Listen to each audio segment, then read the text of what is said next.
God, y'all.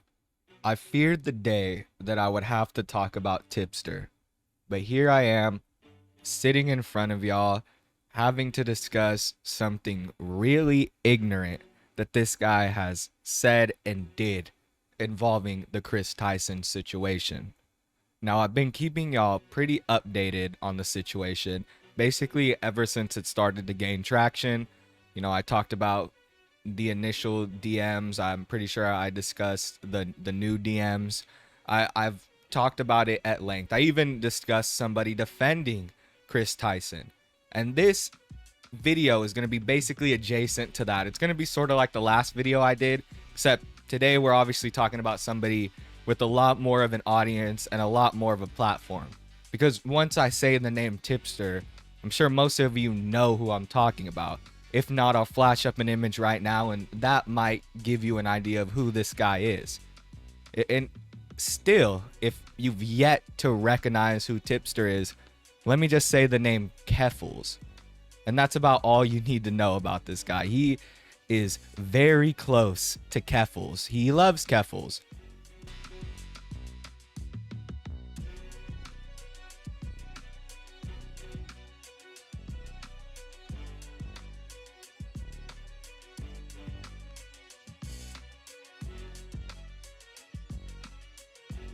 Quite literally, at some points, it seems like he does love Keffals. But that's besides the point. Homie is a chaser, but not really a chaser because he can't run, so more like a walker. But y'all know what I mean. He loves him some transitioned women. And I'm sorry if that comes off a little bit jarring and kind of raw, but I mean, it's literally how he is. Like, the people that he defend are usually trans women. It's not really me just saying that. It's a common trend that we've found. I'm pretty sure I'm pretty sure things have came out that have to do with him enjoying transgender women. Let's just say that he enjoys their company. But that's besides the point of today's video. It does give you guys a good idea as to why he would defend somebody such as Kris Tyson. Man, I've found this whole another subsection of people that are almost locals themselves. And it's like these really strong political YouTubers slash streamers, political YouTubers slash streamers, right? It just seems like they grift and nothing they say really makes any sense. And the reason that it doesn't make any sense is because it's all mental gymnastics to try to justify bad things that they do, try to make themselves feel better. Well, I do X for this reason. If you look at this study, it says that I'm doing X for this reason, and you can't judge me for that because this scientific journal that was probably written by a bunch of PDF files anyway says that I can look at disgusting art on the internet. Like, it's mental gymnastics basically, when all you have to do is simply use your brain, your morality, think about what's right or wrong, things that we learned at a young age. You know what I mean? Fundamental things that just seem to be thrown out the window by these political YouTubers slash streamers. Tipster seems to be adjacent to that. I don't know if he's full on politics streamer, but he's kind of in that same field at this point. He seemed to be sucking up to that subsect of internet degeneracy. That's the best way to put it. It's like they're their own groups of locals. Like I said, it's like I found my own little group of locals, and it's really messing with my mind because I didn't know that could be such a large group of people that believe in such awful rhetoric. I just didn't think that could be possible. And then also to go on and try to somehow be like these moralist, like try to act like that they're better than you or something because they're doing bad things. It's weird. I don't get it. It's like watch this justification Tipster tries to make for the stuff that's been involved with Kris Tyson. It's ridiculous.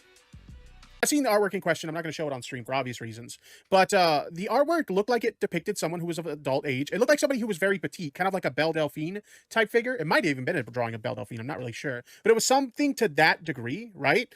And so, I mean, my issue with that was Shadman's a very controversial figure. Okay, very controversial. They have drawn some really shit in the past. Okay, and so I will say this.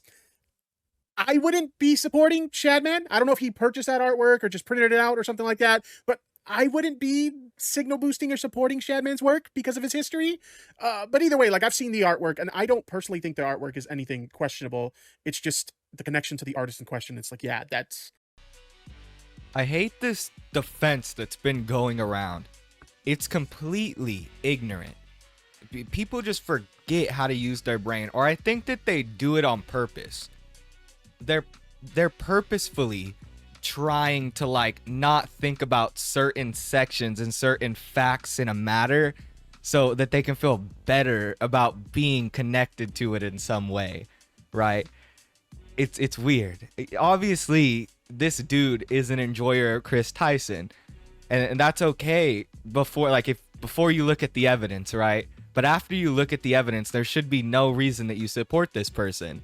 And if you are still supporting this person and making the argument that Shadman was just making edgy artwork, or that what you've seen of his artwork wasn't that bad, first off, self-report. What are you talking about? What you've seen of his artwork? The artist? This is weird, dude. But everyone knows this about Tipster already. I just found this whole defense of Kris Tyson, like, even more of a reason why we should be looking deeper into this guy and why he's probably turned full lolcow. I mean, not probably, definitely. Why am I even saying probably? Look at his history. Most definitely, he has turned full lolcow. Because Tipster always thinks he's high and mighty, even when he's talking about something being completely ignorant and completely wrong, such as in this case. The whole connection. It's the connection to the art, not the artwork itself. It doesn't, like, matter. It doesn't really matter with, like, there's really not a very thick wall between connection and straight up having the art. You know what I mean? If you buy artwork from somebody and you know that they make artwork that's inappropriate towards children, and you buy their artwork, you still support them. I don't get why it's so hard just to say that they're a bad person. And I see this from everybody who's been coming out, because the cope is strong. I get it. Your favorite YouTuber is a weirdo. I get it. You're sad.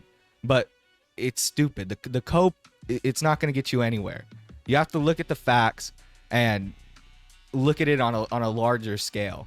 You know what I mean? You can't just pick and choose what you want to believe in any situation. That's just not how things are going to get fixed.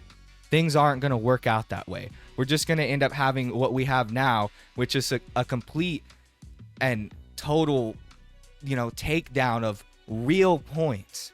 Simply, disguised as this whole moralist, like, you're being transphobic and I'm, this great person and you should use pronouns. That's not the point. Do you not understand that that's not the point? And you're dying on a really stupid hill. After this came out, of course, people started asking Tipster what he was saying, what he was talking about, and his defense makes things even worse because he completely lies and he doesn't really give any substantial reason as to why he would be defending Kris.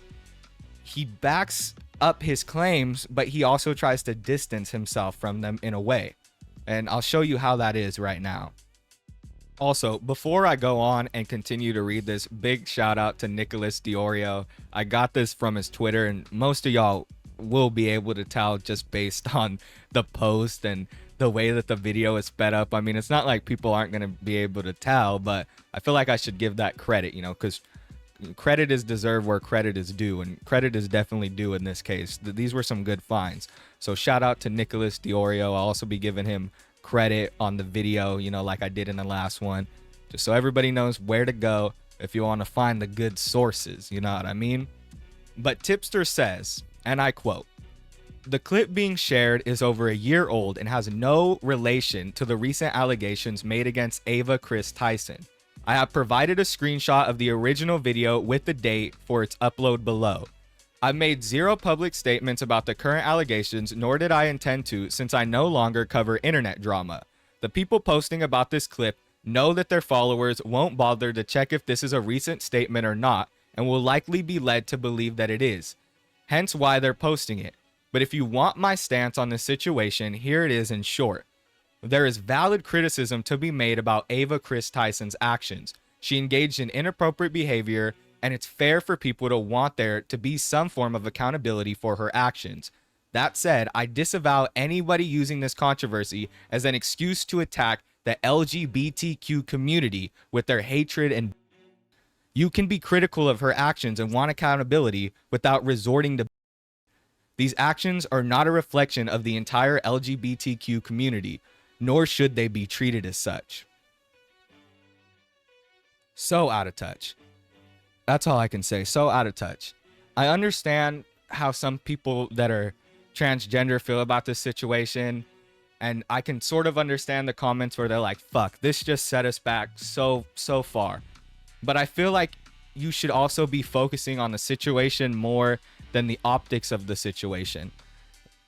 At least for people like me, who are actually genuinely talking about this, it's not something that has to do with Kris Tyson being transgender. It has to do with what took place. So the whole LGBTQ fallback is really ignorant. It doesn't make any sense. It doesn't help out anybody's argument, because what you think that is bigotry is simply using incorrect pronouns for somebody who did something horrible and does not deserve the respect. I shouldn't have to take time out of talking, out of speaking to correct myself every second because Kris Tyson, you know, decided to transition so he can talk to some minors. Doesn't make much sense to me. You know, a couple of little boys on the internet. Sorry, I'm sorry. I'm getting a little bit too crazy. Hopefully, I don't have to censor too much of that out. Started getting a little bit real there. It just makes me mad. This argument that it's like, look at the facts first, please, bro. Because you focusing on this little aspect of it, on the optics of it, on how it's going to look, isn't gonna work out for you. It's making you look bad, bro. You should have just came out with the simple, I don't agree with Kris Tyson, yada yada yada, left it at that. You did not have to include the LGBTQ part, because either way, whether or not these allegations came out, the people that are saying that stuff were still gonna be saying it, right? The people that were saying rhetoric, such and such, they're still gonna say that at the end of the day. This situation didn't just give them like more of an opportunity to say it. They were probably saying it anyway. Sure, it might have like brought a spotlight to it, but the people that see that aren't like, yeah, I agree with that person. They're like, that's too far. Like, you got to calm down. At least when it comes to like being sincerely like, I don't like trans people because of what Kris Tyson did. Like, you shouldn't be like that. But if it's something as simple as using the incorrect pronouns, I don't feel like it should be stretched that far. Maybe, I don't know what he's trying to talk about. Either way, it's ignorant. Like, even if he was talking about like the people that are being like crazy, which I've rarely seen. I've seen like a small amount of people being genuinely phobic in this situation. It just doesn't make sense. Like, that's not what we're looking at here, buddy. Either way, that defense was rather recent, so it doesn't even matter. It's not like it was some like old like 5-year clip or something. So it doesn't make any sense, bro. It's dumb. It's not a super old clip. But basically, that's all I have on this situation. I just wanted to bring to light how bad Tipster has gotten. I mean, the Keffel situation, yeah, it already brought him pretty low. But this is repeated. This is repeated over and over again. Homie has issues. I don't know where it stems from. I don't know if it's my earlier assessment where maybe he's, you know, a chaser, or if it's just that he sees himself in these individuals because he has some kind of weird tendencies. Either way, Tipster is weird. and I feel like I just needed to talk about that. Been talking about the Kris Tyson situation, and you know, Tipster has a pretty good amount of followers, you know what I mean? It's really hard to say with people like this. I don't know how many people genuinely watch Tipster. I don't know how entertaining he is. I would doubt there's much entertainment there. But hey, to each their own, I guess, in a sense. I mean, probably not, right? You probably shouldn't be watching that guy, but hey, whatever. You know, it's no skin off my back. It's harming you, not me. But anyway, y'all, that's it for this video. I hope you enjoyed. If you did, please make sure to like, comment, and subscribe. Also, if you're not a member, make sure that you become a member. It's pretty cheap. I think my lowest tier is like $2.99 or something like that. And you get like early access to videos. You get like a bunch of cool stuff, emotes, you know, all that good jazz. All that good jazz that usually comes with memberships you have, except for the shout outs, because we have a lot of members at this point. So, you know, saying 80 names at the end of my video is kind of hard, but whatever. It don't matter. You know what I mean? You do get basically most of my attention. You know what I mean? I get to see your comments first, so it's a good thing. Anyway, like I said, that's the end of this video. Peace.